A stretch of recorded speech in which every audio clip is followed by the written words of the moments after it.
common to see movies and TV shows about the arrival of aliens on planet Earth.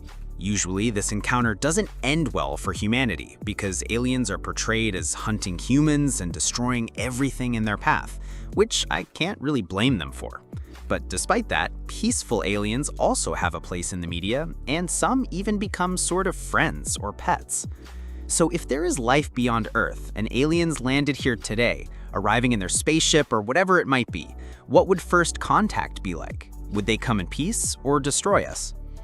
To guess what these extraterrestrial beings might be like, we'd have to look at our own behavior as an intelligent society.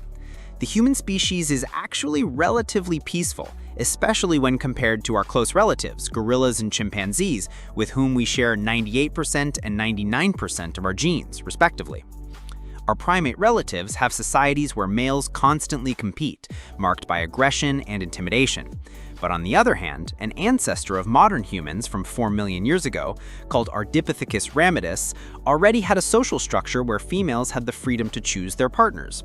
Individuals outside the group were better tolerated, and technological innovations were more accepted.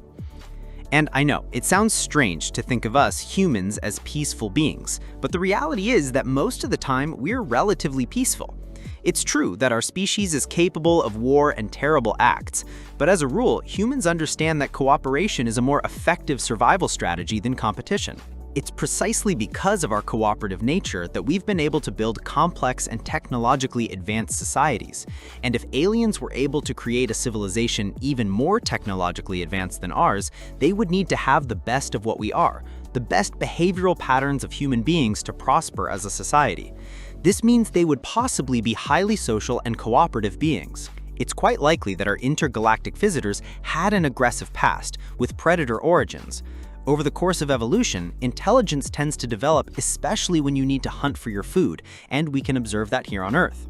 Wolves, for example, need to be more intelligent than mountain lions because they must anticipate their prey's movements and communicate with the rest of the pack.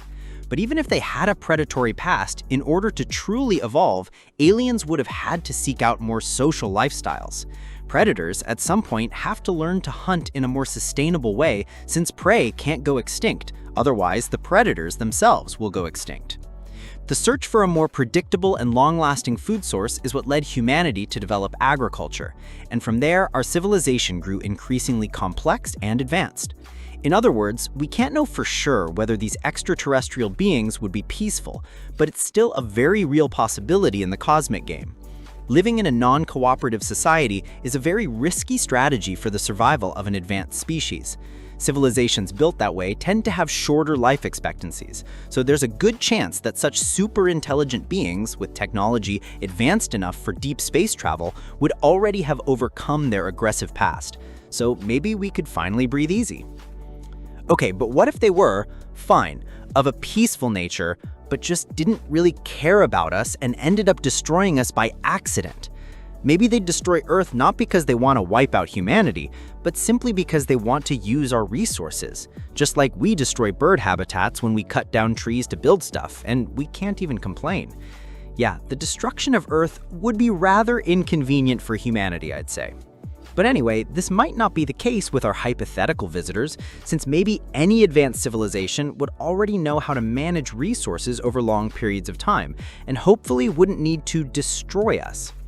This is a branch of the sustainability solution to the Fermi Paradox.